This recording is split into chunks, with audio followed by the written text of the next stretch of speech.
Hi, everyone, and welcome to our June 3rd KU Edwards Campus Department of Communication Studies Link and Learn. Today, we're going to be talking about how to write effective emails. I see that we have some repeat customers on today's Link and Learn, so welcome those of you that have joined us before, and for those of you that this is your first KU Communication Studies Link and Learn, again, welcome. So glad to have you with us today. This is our 6th topic in our annual series of workplace communication Link and Learn webinars. And those of you that have been with us for a while know that some of our topics are a little bit more strategic in focus and some are kind of more tactical how-to. And today's topic is one of those tactical how-tos. So what we'll be covering is a series of tactical tips that you can use right after today's webinar to improve the effectiveness of your emails and, as an important bonus, actually help reduce the overall volume of emails that you receive and that are going back and forth across your organization, giving you time back in your day. So today's strategies and tips will be based in communication theory, but also be very practical, which is always the focus of our programs here at the KU Edwards campus in Overland Park in communication studies.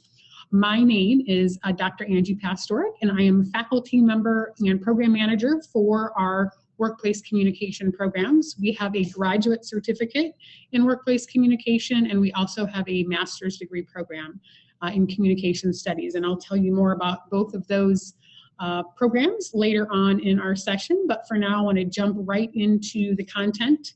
Before I do that, though, just a couple of quick logistical reminders. You should be seeing an image of me off to the right-hand side of your screen. If that image is too large, it's taking up a third to a half of the screen. If you hover over my image, there'll be a series of small boxes at the top of my image, and you can click on one of those to shrink me down a little bit so I'm not dominating the page. Other resources would be if you have any questions or you're having a technical issue as we go along, if you hover over the top of your screen, you should see a chat option and a Q&A option. So if you need to contact me as we go along through today's session, you can feel free to use either one of those. And we'll actually be using the chat feature for a little bit of interaction later on in today's session, in addition to our polling questions that we typically do as well to make this interactive and also help you learn as much from each other as you potentially learn from the information that I will share with you today. So let's go ahead and jump right in.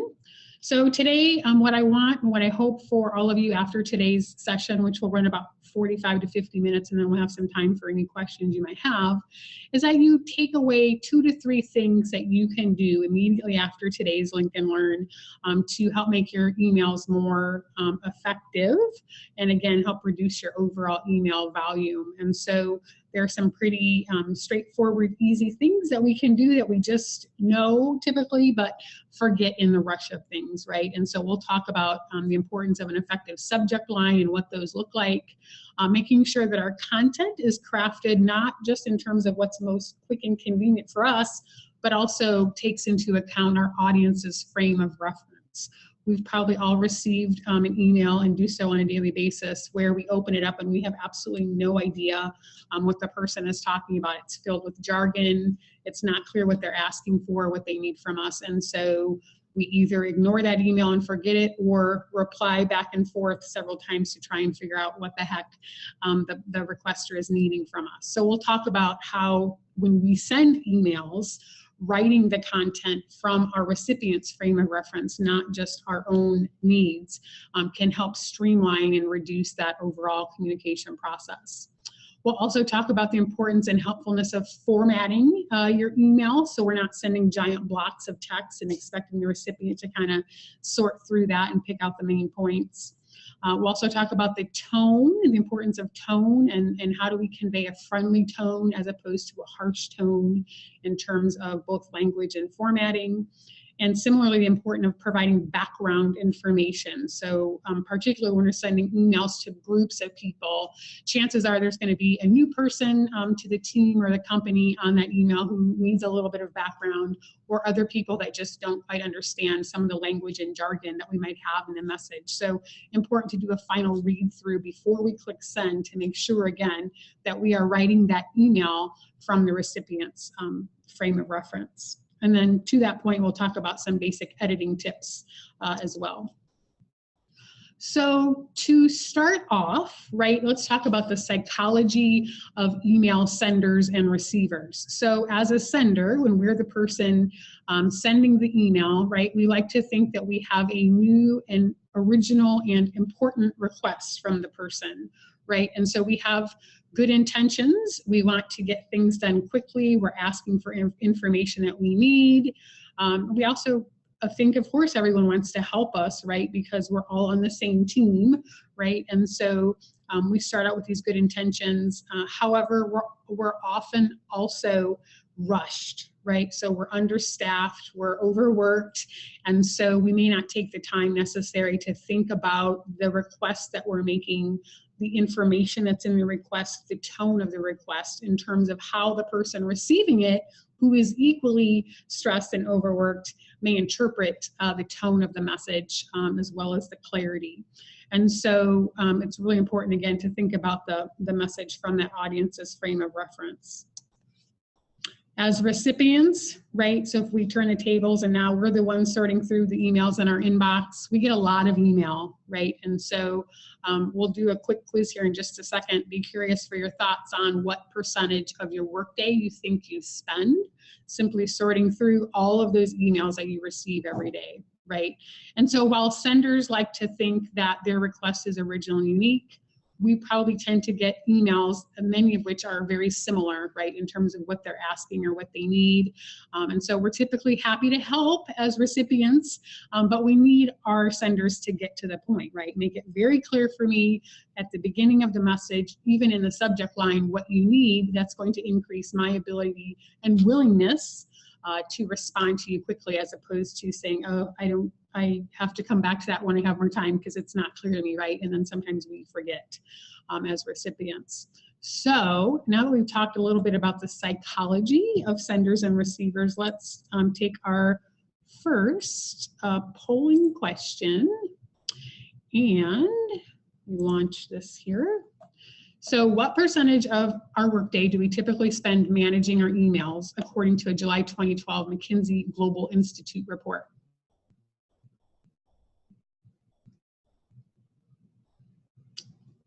The votes are streaming in. A few more seconds. Waiting for a couple more folks.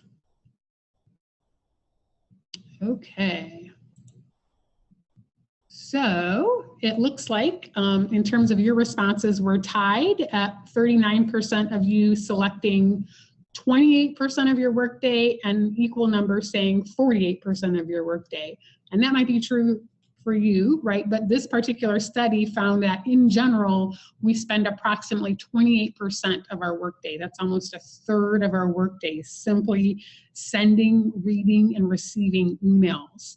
And so if we work an average of 50 hours a week, let's say, that's 14 hours a week on email. Oh my gosh, the other things that we could do with that time, right, during our workday. So again, the strategies we're going to be talking about today are going to help us help each other get that time down from 28% to a little bit, something a little bit more manageable. So let's go ahead and jump on in there. And actually, I want to build on that initial question first and ask you, what is your biggest email pet peeve? So this question is going to be popping up here now. And if you're like me, it is hard to choose just one from this list, right? I think I could choose all of these things, but go ahead and if you had to pick one, what's your biggest email pet peeve?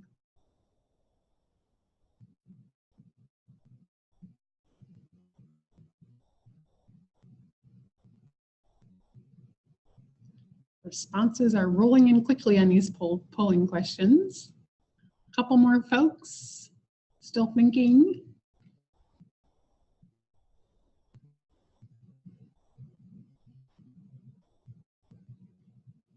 Okay, we've got everybody. Fantastic. Okay, so perhaps unsurprisingly, the most common pet peeve is unclear requests. And that very much speaks to the fact that we are forced really to spend 28% of our daily time sorting through our email, right? Because we get a huge volume of email and it's not quite clear what folks are asking of us. It looks like long blocks of text came in second, with 21% of you saying, I hate those long blocks of text, right, where I'm forced as the recipient to kind of sort through that. And we can see some of these other frustrations as well. So common frustrations that we have. So what can we do as senders to help start fixing some of these issues? The first is to make sure that we are not overly relying on electronic communication. So there is a concept that was first formulated by management communication researchers Ledjeski and Riley back in 2008. They published a book through Microsoft Publishing on what they had put together called the virtual distance model.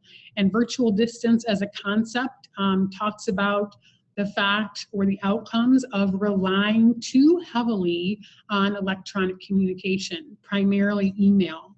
And importantly, the authors point out that virtual distance does not require geographic distance. You can be, as an organization, as a team, you can have high degrees of virtual distance, even if you're in the same building, on the same floor, if the team is relying too much on email as opposed to face-to-face conversations, face-to-face web conferencing, even phone conversations, right? Because we have more cues, more trust-building cues through those what are called richer media. So when we can see the person, see their facial expression, hear the tone of their voice, that they are trying to be friendly and trying their best to explain what we need, what they need, that reduces virtual distance. But again, particularly in today's spread out, very complex, lots of things going on organizations, we tend to default, and I am as guilty as this as an ex-person sometimes, we tend to default to email communication, right?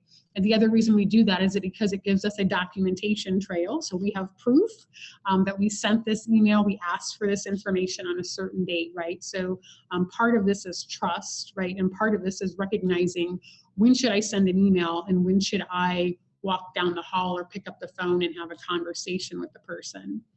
But Ledjeski and Riley say that virtual distance really stems from or creates three additional issues. One is affinity distance, right? So affinity distance has to do with kind of us versus them. So sometimes affinity distance comes from differences in the hierarchy. So folks kind of lower on the totem pole tend to say, well, those people up there or those people over there don't understand what we're going through down here.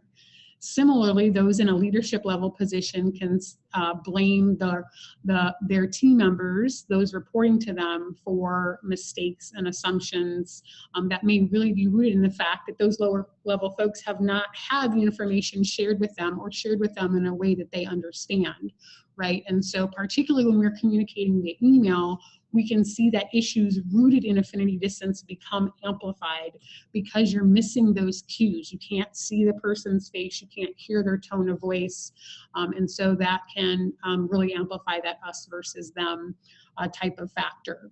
Another thing that can cause affinity distance is just simply lack of opportunity to work together. So if you have someone in an organization that's new or just based on another team and you've heard their name around, but you've not worked with them, right? That relationship has a high degree of affinity distance simply because you don't know that person.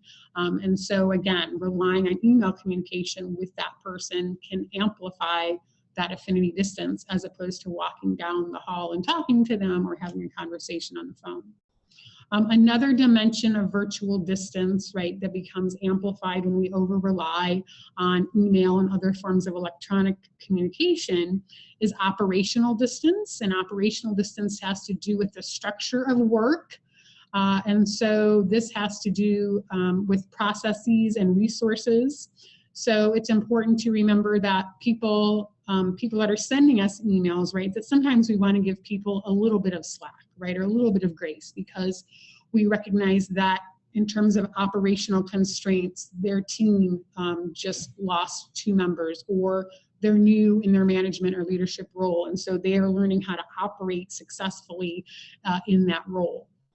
They might also have ineffective or inefficient technology, right? So if you work out of a home office, right, sometimes we have trouble, or you travel in hotels for work, we have trouble connecting in. The VPN connection or our internet connection just doesn't work, right? And so we can't respond to emails, but the people on the other end of the email who are waiting for that information don't know that because we can't communicate with them.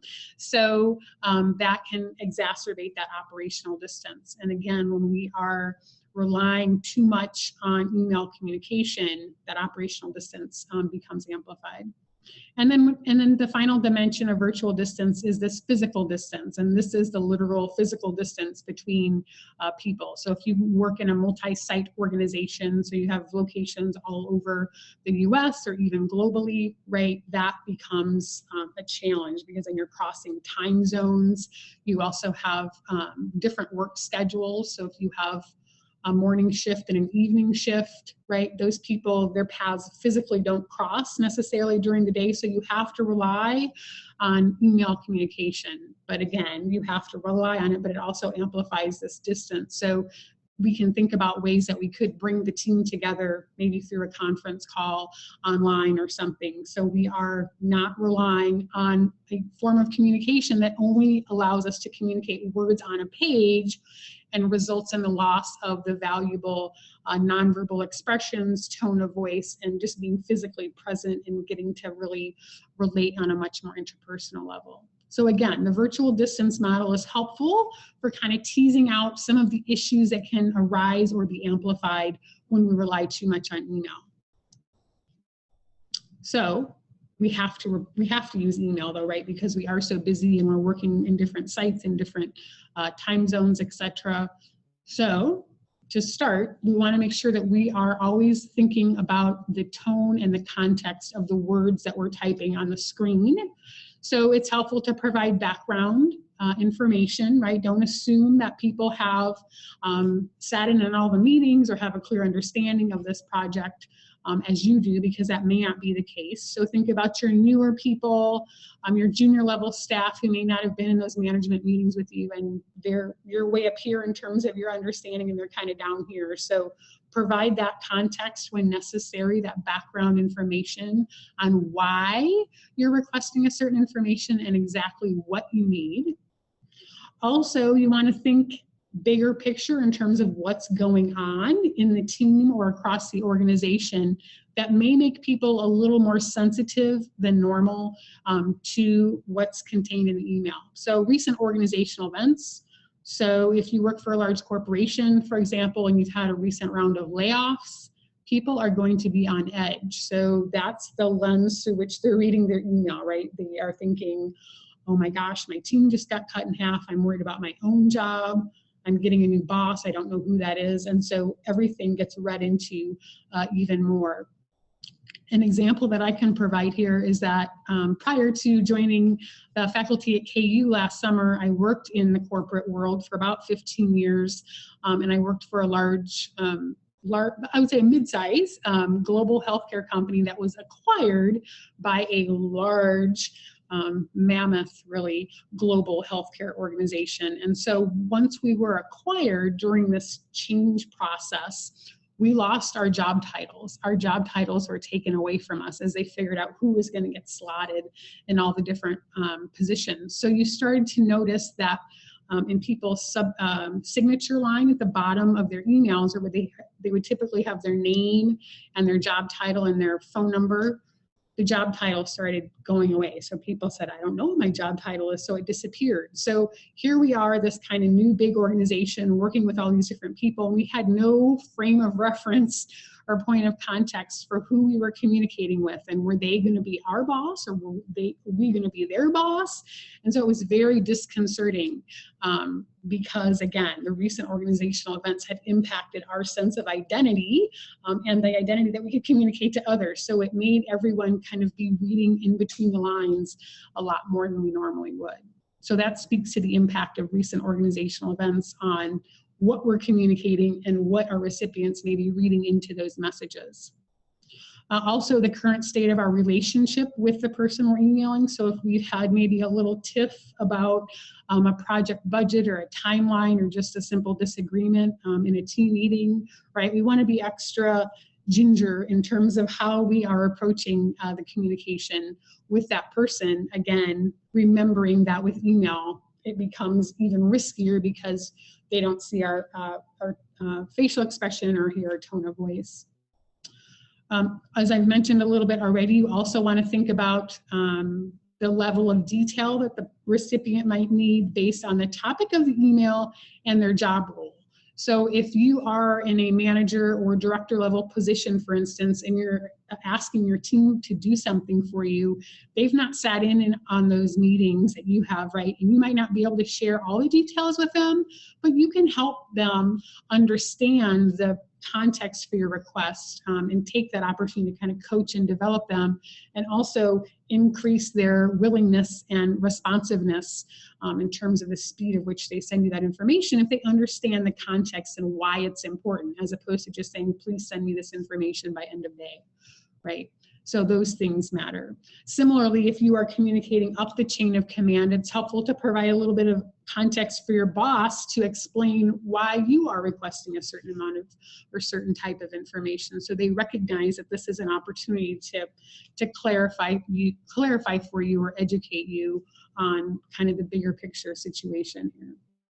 And then finally, it's really important, this is a really basic thing, but very important, is structuring the email for readability and focus. So when we took the survey a couple of minutes ago, many of you said that those large blocks of text that were unclear and just time consuming to get through was one of your biggest frustrations. So that proves the point here that structure of email makes a big difference. So here is a basic tool that you can use to kind of think through some of those structural elements. It's called the ABC Email Quality Tool because in the body of the email, as you see down here at the bottom of the screen, ABC, action, background, and closing. I'll come back to that. So you want to start by strategically thinking about who should I send this message to? So it's helpful to think about whoever's in the to field is typically someone who needs to take action. So they need to do something, they need to come to a meeting, they need to send you information, they need to share their concerns or questions with you. The CC field, carbon copy, I've also heard CC called courtesy copy, as in I'm copying you as a courtesy to keep you in the loop. You are a stakeholder, you have some sort of stake in this information. I want to keep you informed, but you do not need to take action, right? And so it's really important to set that standard for communication to avoid any confusion. In the subject line, it's really helpful and something that I've definitely found helpful in my own email communication to put a prefix on your email. So in addition to the basic subject line, you can say action needed, reply requested, complete, colon, May month end financial report, right? So you're just maybe telling the boss that you've done this report, that it's completed. And then finally, if you have any attachments, right, you want to explain those in the body of the email as well, because that's another common frustration as we get attachments and we don't have any context for what is here and why do I need this, what do I need to do with it. So moving into the body of the email, you always want to start with a greeting, right? This is something that we miss a lot, and it really impacts the tone of the message. So even if you're in an email chain going back and forth, you always want to say, hi, Angie, here is the information that you requested. Please let me know if you need anything else, versus here's the information you requested. Let me know if you need anything else. Right, the tone, the hi makes a big difference in the tone, right? So a brief, warm greeting, action summary. So this is where right up front you want to let the person know what you need from them, why you're communicating with them, preferably indicating a specific date that you need the information by. We're going to take a look at some before and after emails in our next few slides here so you get to see all of this in action. So make sure that you provide necessary context. Then we go into the B section of the ABC, which is background. So you want to provide clear, concise, and relevant background information, context, right? Why are you asking for this information? What are you going to do with it once you receive it? Again, helping people understand concisely in just a couple of sentences what do you need this information for, right? In terms of formatting, you might have bullet points or numbers if that's helpful, if you've got a list of things or list of reasons or list of specific information that you need. So keep that in mind. That can really help create what's called white space on an email, which we see here over on the right-hand side. You've got some white space, right? As opposed to long lines, those blocks of text, which it just takes much more mental effort to sort through. So do your recipient a favor, use bullet points, use short paragraphs. So in an email, you might have a sentence that's a paragraph. That's totally fine. So very different than what we're taught in school, right? Where you have to have at least 3 sentences for a paragraph. No. Think about creating white space, those line breaks in the email. It just makes it much easier for people to pick out the key pieces of information and what you're requesting from them. And then finally, the closing, next steps. So again, please get this information to me by Friday, June 10th. Really appreciate your time and effort. Let me know if you have any questions. And then you always want to include your signature, i.e. your name and your location and your contact information. So that might include your office phone number. It might also include your cell phone if that's appropriate. You're comfortable with that or that's expected of you, right? There's nothing perhaps more frustrating when you have a question and you want to get that answered right away so you can get this email cleared up, but the person has not provided their phone number. So you have to send another email to ask for clarification on something. So always, always make sure in your signature line that you have your contact information. Okay, so a lot of details there, but when we put them into action, they actually look pretty short and concise. So let's take a look at some sample emails. Oh, some subject lines first. So here we have 3 subject lines, and I think I have this on a polling question for us. So let me pull that up actually. And you can vote yes on which of, based on the subject lines below, which email would you open first?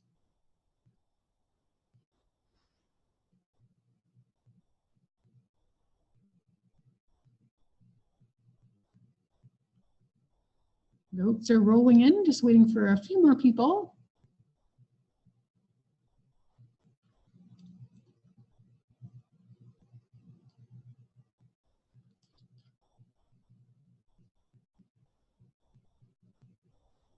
All right, let's go ahead and check our results here.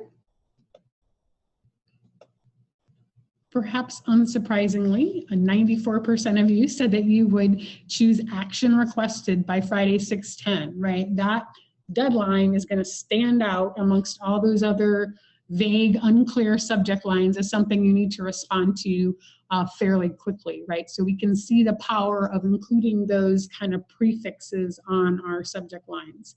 I tend to use those fairly often, and I can say I've had great success with them. So that might be one of your 2 or 3 quick takeaways from today's session. And I would love to hear how that works for you if you try them. Okay. So again, to recap, with your recipient in mind, use those subject lines that indicate action. Here are some other similar options to the one that we just saw. So action needed, reply requested. It's a little softer, right? And if you're not in as much of a hurry, you might want to soften that action needed to reply requested. Completed if you're letting the team know or your boss know that you've gotten an important task complete. That's just a confirmation email. It also implies that you don't need a reply. You're just letting them know, keeping them in the loop. Similarly, the FYI only prefix works for that as well. So again, encourage you to give those a try. They just make your intent much more clear for your recipients. Okay, so let's take a look at some sample emails, or what I've called emails here. This is an email that is not written with the recipient's frame of reference in mind or concern for the relationship, right? It's much more task focused. Here's what I need. So as you look at this email, let's talk about what's wrong with it. So let's try something new. And if you hover over the top of your screen, you should see a chat feature. So send me your thoughts in chat. What would you do to improve this email? Again, if you hover at the top of the screen, you should see an option for chat. I'll give everybody a few seconds to think about your response, find the chat feature.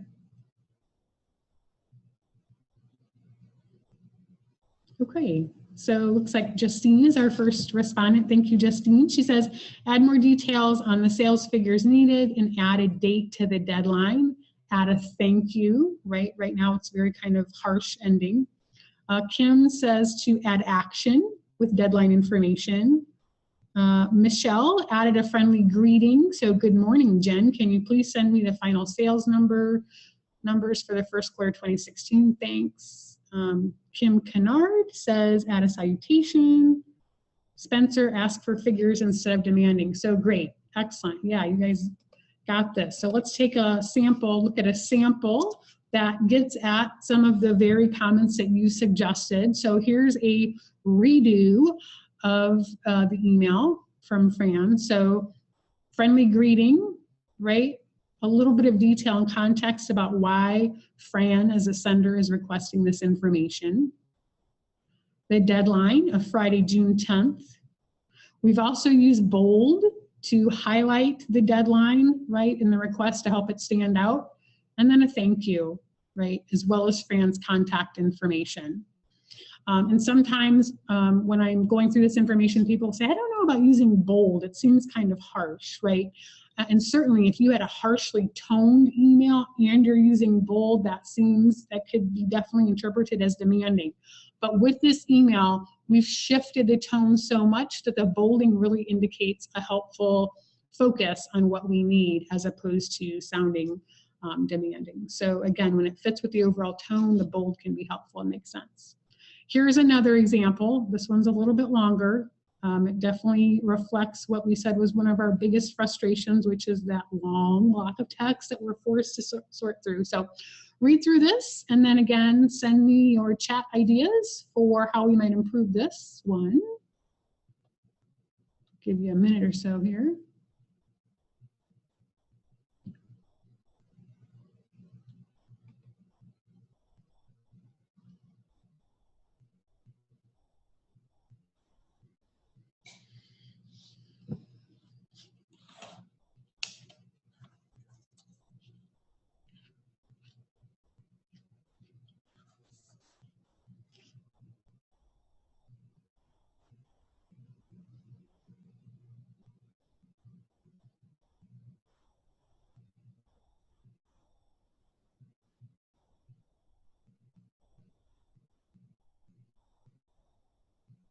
Okay, so seeing some suggestions roll in here. So Lithu says to try using bullet points to separate items. Justine, change the subject to be more clear. Kim Kennard, shorten down. Leave off the accusatory sounding first sentence, right? So the tone is not good from the get-go. Lithu also says we're missing contact information.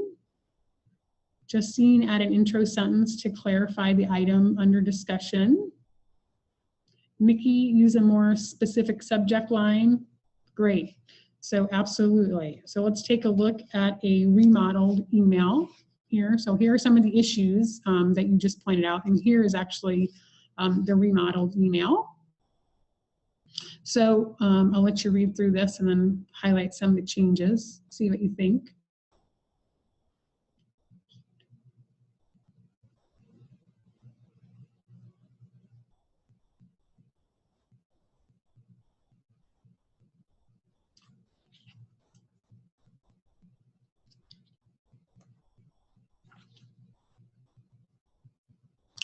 So what we can see here, right, is that we have a clear subject line, a friendly greeting, specific deadline by which we need things, clarifying for the sender, who it sounds like is a direct report to Walt, right? So Walt, as the boss, is taking the opportunity to explain why additional information or clarification is needed.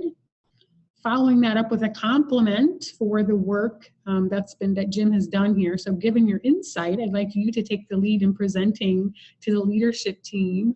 So again, really nice way of acknowledging the hard work, even though it's not quite what Walt needs, basically saying, I see that you're getting there, right? And so once we have this right, we'd love for you to actually present your work to the leadership team. And then Walt explains, since I'm in Chicago this week, I'll give you a call, right, as opposed to requiring the direct report to try and figure out when is going to be a good time to reach Walt. So that's a nice touch from Walt as the boss here. And then closing out with have a great week and including his contact information should Jim need to get a hold of him, right? So lots of improvements here. All right, so kind of touching on some of the things that we've learned through these sample emails. So research shows that we do tend to overestimate recipients' ability to interpret our intended tone. So the changes that we just made on those sample emails, right, made a big difference. Little things that are quick, and once we get in the habit, it will take us no longer than writing emails the other way. So always start with a greeting. Again, even if you're going back and forth in an email chain, sometimes those get kind of escalated and a little bit tension filled. So the greeting can help, definitely. Be careful of the use of the word you in emails because it sounds accusatory, right? Like we're poking them in the chest. So here's an example. Instead of I need you to complete the report on time becomes please complete the report by Friday, right? Small wording differences make a huge difference. Avoiding exclamation marks and not typing in all capitals. Some people are guilty of that, and that is just a horrible thing in terms of tone. So don't want to do that. Also, in terms of making sure that we're providing context, thinking about the message that we're crafting from the recipient's perspective, we need to be sure to check our own assumptions. Don't assume shared knowledge. Think about who's on your email list. Is it someone new to the team, a new hire to the organization, someone who's in a junior level role that may not understand exactly what you're asking them for or why. Second main bullet here, definitely don't use email to convey anything that has emotional impact, so performance feedback. That definitely is something that should be taking place in a face-to-face or even a phone conversation because it's going to be intensely personal and emotional for the recipient and easily misunderstood in email. This third bullet is really important, especially for people or relationship where that affinity distance is present, so we haven't worked together or we're at different levels on the food chain, right? You want to watch the informality. If you don't have a close working relationship or even a close work friendship with the person, you're always best to default to formal greetings or first names, right?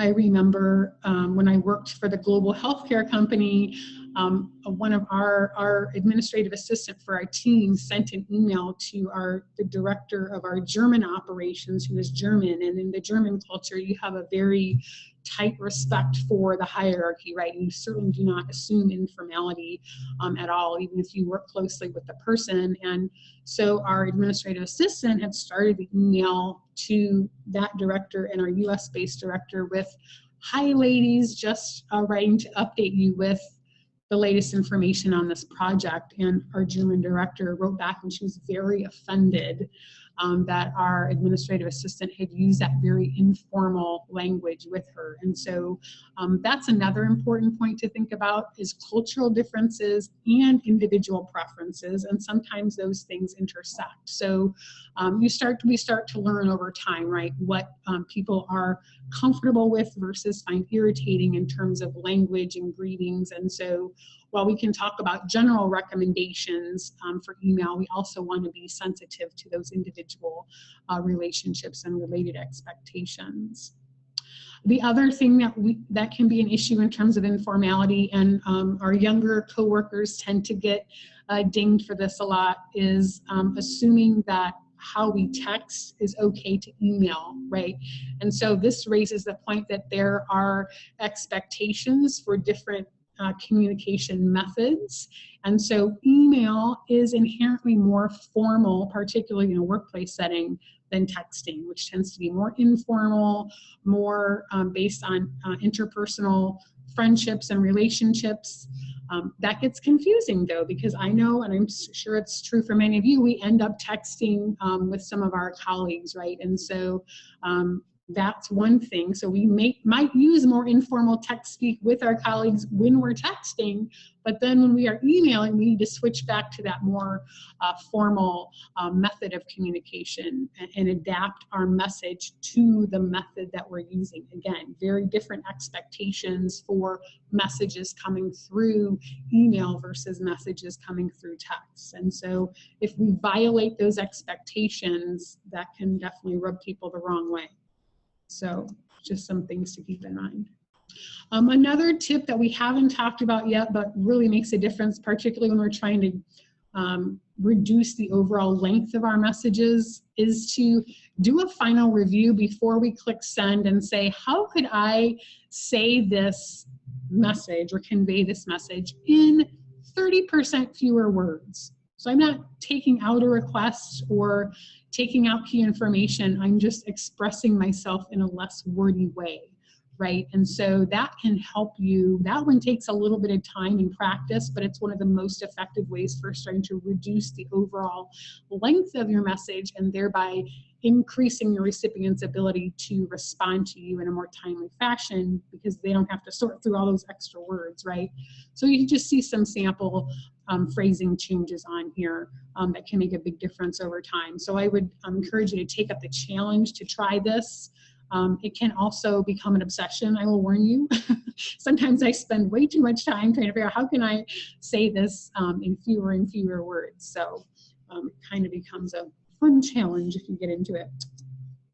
Okay, so again, before we click send, in addition to looking at our wordiness and trying to reduce that verbiage, here's kind of a full personal email quality checklist, right? So before you click send, check your subject line, your request, is it clear? Do you have a due date, right? So is the overall message clear? Number two, tone, check words and phrasings. Do you have a opening greeting? Do you have your signature line? Are you including a thank you in advance for what you're asking the person to do for you? Number three, sorry, that third box should say 3, format. Is it scannable? Do you have white space, right? So you've used bullets and line breaks, short paragraphs to ensure that the message is easily scannable. And even in doing that, a good general rule of thumb is that an email should not require scrolling. It shouldn't require your person to hit the scrolling button, right? So if you can fit that request, that update on a single page or a single screen, you're going to exponentially increase the chances that you'll get a timely response, right? And then our fourth box, I should say number 4, not number 3, is it targeted to the right people, right? So if you have the right people on the 2 lines, so the people that you need to take action, anybody in the CC field that you just want to keep in the loop, they're a stakeholder of some sort, you want to make sure they have the information, but they do not need to take action, that's your CC or carbon copy field. And then finally ask yourself, should I be clicking send in an email, or is this really a conversation that I need to schedule a meeting or walk down the hall and talk to the person versus an email? And so doing these things right, it's a lot when we first see it, but it'll become second nature when you start practicing, and each of these things can make a huge difference in improving the response rate of your email, the timeliness of those responses. And it also becomes a great way to differentiate yourself in the workplace. If you become known for someone that sends clear emails, people will talk about you, in a good way.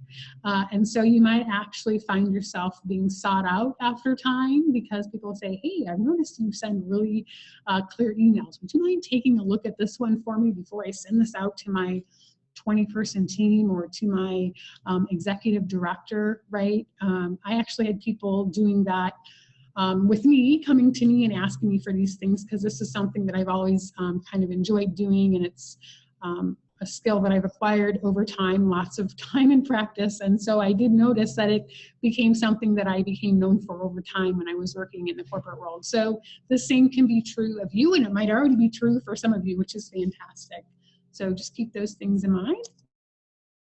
So again, as I mentioned at the outset, some of our KU Communication Lincoln Learns are more strategic, some are more tactical and practical. This is a practical one, right? You can jump off this webinar in a few minutes and go and put this information straight into practice. And that's what I would encourage you to do. So on your next email today, before you leave for the weekend, think about that subject line, think about who you're sending the email to. Do you need to include fewer people? Do you need to maybe include a few more folks on the CC field? Think about your content, short sentences, bullets, bolding, white space as well. And then finally, in terms of the actual content and language, make sure it's clear.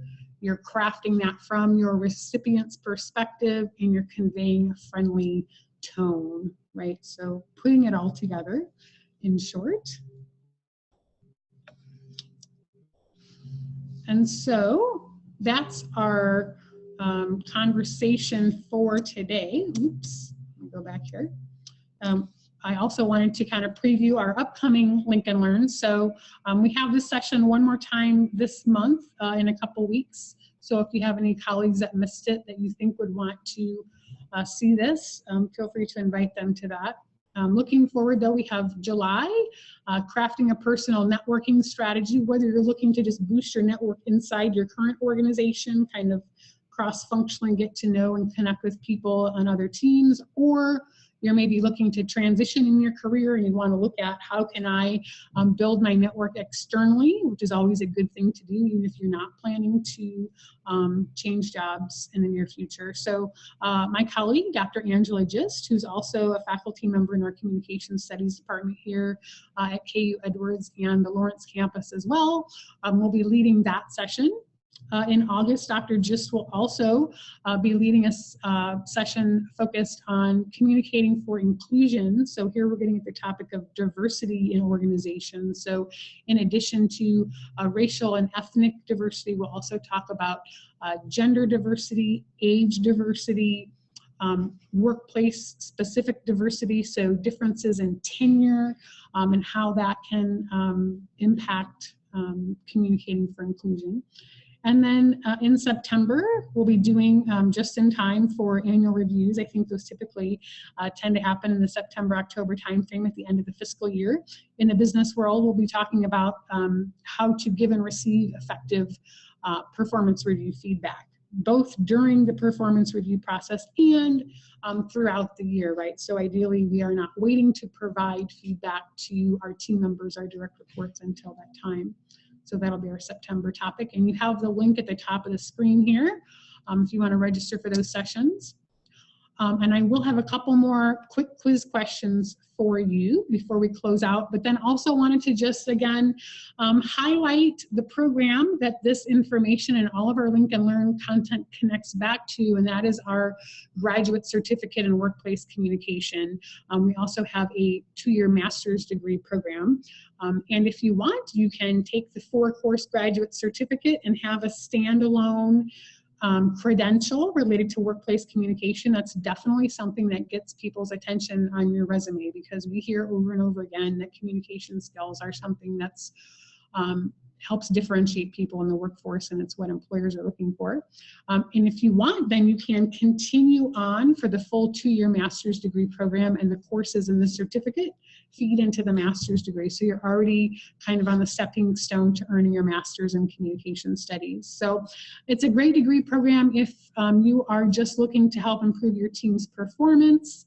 Sometimes we're just bored, right? I actually went back for a second master's degree because I was a little bored in my job at the time and just needed a new intellectual challenge, and that can be true for many of us at a certain point in time in our careers, so it's a great option for that.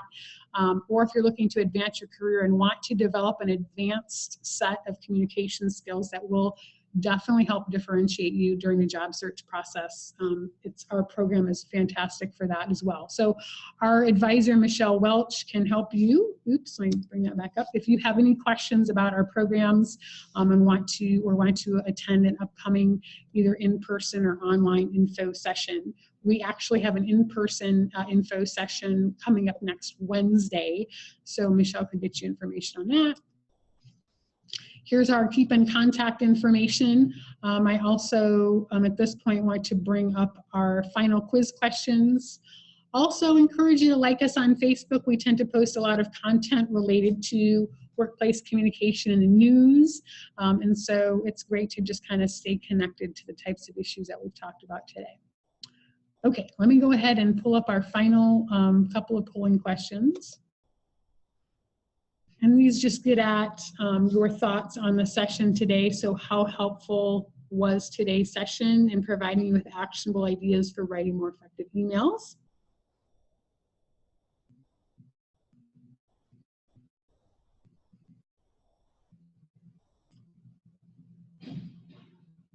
And as we're doing these last couple polling questions, feel free to connect with me in chat if you have any questions about writing effective emails or anything else related to what we've been talking about. Okay, bring up our last question real quick. How likely are you to recommend a future Lincoln Learn to a friend or colleague based on your experience today?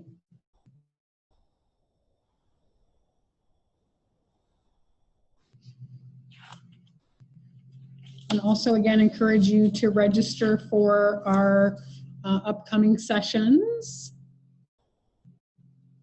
Same place where you registered for today's session. July's topic will be networking.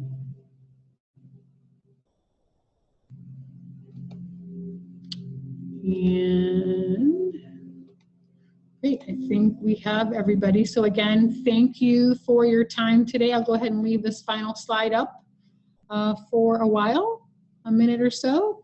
Other than that, again, feel free to contact me directly if you have any questions. Otherwise, enjoy your weekend and hope to see you on a future KU Edwards Workplace Communication Lincoln Learn. Thanks, everybody.